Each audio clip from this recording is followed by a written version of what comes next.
Ping Pong the animation is an orange that represents society, and each one of its slices is a different reality and perspective. Our orange mainly has 5 slices: Smile, Peko, Wenge, Akuma and Dragon. These 5 form the main cast of the show, and the first 2 are the main protagonists, being friends since they were kids, despite the utterly different personalities portrayed by them, with the main point of encounter being Ping Pong. Smile is an introverted boy of few words, whose passion for the game, at least at the start, is completely non-existent. He has immense talent and his playstyle might seem casual at first, but everything is under his control, which ultimately comes to him simply losing. But why does he lose with all that talent? It's simple really, because he let others who wanted more win. This part of his personality derives by his childhood. He unconsciously lives with the drama of the day of bullying that in the series are represented by small portion of scenes of him being locked in a cabinet, and as a reaction he decided to do nothing.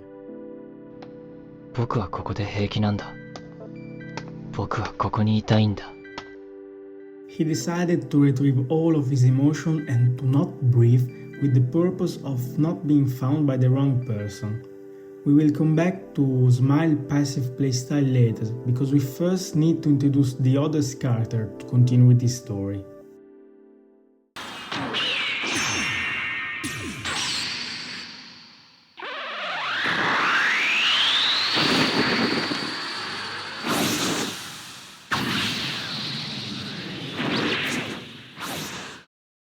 Peko is the co-protagonist of the story and is foretold since the first episode to be the hero. He's the big mouth kid, extroverted and is equipped with tons of talent that made him the best since he were a kid, when he used to play full of passion and try to become always stronger. However, as of how we are in the story, that fuel in him stopped. He doesn't train anymore and just slack off all day. He's arrogant as he has always been, but now, while he was casually challenging Wenge, a China player that has just arrived in Japan, he comes to realize that he doesn't have the strength to back up his arrogance anymore. And to cope with that, he decides to leave Ping Pong, acting like he was never really interested and trying to trick his brain into thinking so. And now sees the opportunity to talk about Wenge Kong, also said China da! Just arrived from the foreign land, he's just as arrogant as Peko, often making fun of his teammate and extremely sure that he can easily win every game and come back to major leagues in his homeland. This is a dream, it's just reality for him, but he'll quickly be overwhelmed by how much he underestimated the player in this new reality. Loss after loss is a lesson of humility to all of us, but it's not just that. In all of this mess, where anyone, him included, is scared of losing, Matsumoto brilliantly used him as a chance to demonstrate that defeat is not the end, but the path itself, as even though he lost various games, he will still end up playing professionally. Before catching back to our 2 main characters, I still need to introduce Akuma, as he will be the one who will both symbolically and literally drag Peko afloat. Akuma has grown up shadow of Peko's successes, and just as every gullible kid, he started admiring him and tried to copy him. But the problem is that he had no talent whatsoever, so all he could do was embracing hard work at its finest, and with this he serves to show possibly the harshest truth. He still couldn't surpass the other talent, and that hit him as hard as it possibly could, making him step back from his dream. He's one of the most tragic characters among the show, and deserves his role of reality acceptance smoothly, but he didn't just do that. He also put all of his pride aside to convince Peko into putting himself at stake, and work hard to play the sport he had the most fun with.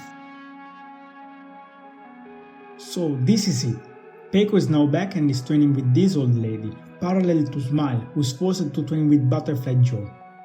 As we said, Smile decided to make less impact as possible on others as a reflection of his bullying days, but he didn't end up finding the wrong person. Matter of fact, it was the best possible, Peko.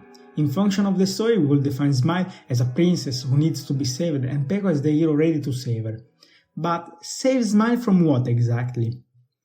We could be tricked into thinking that it's from Ping Pong, as he feels forced to play it even though he doesn't seem to enjoy it, but I'd argue that the monster is Smile itself, and he became one because of his trauma. Think of this as Venom symbiote taking over Spider-Man. Another character that is helping Smile is Butterfly Joe, his coach, who noticed Smile keeping back when playing and understood that it just worked to ease the pain, but isn't a solution. So he forced him to play at his max, so that the hero could finally save him. But in doing so, he attracted the attention of our last character, Dragon. Dragon is a player from a prestigious school who wants Smile to join them. He represents stoicity itself, and he only has the desire to win, but not in a funny way like Peko, just a win deprived of all emotion, almost as a machine. And as he looks untouchable and invincible, there lies his weakness. All that detachment from other players in skill level makes him lonely. This is first very subtle in the series, with various scenes of him standing alone in the bathroom before a game, and it gets progressively more visible. I believe that he wanted a strong player like Smile by his side to weaken that sensation, but he didn't know that the one who would deprive him of that pain would end up being Peko, the hero that saved him too by beating him in the semi-final of the tournament. And there we are, the final between Peko, who also got injured while playing, and Smile. They both have already grown up a lot and are now ready to go against each other. Few moments before the act, Butterfly Joe reveals to Smile about his past as a player, where he too ended up against an injured friend of his and decided to let him win, ending his career. Smile doesn't repeat his coach mistakes, no. He goes in 100%, hoping that the hero could finally free him of the burden that they have been carrying for so long. The game is spectacular and is cut off before we get to see how it ends. Instead, we get thrown fast forward in the future, where we see Smile, who used to say that he will never teach kids and who thought he didn't like ping pong at all, ending up exactly doing that.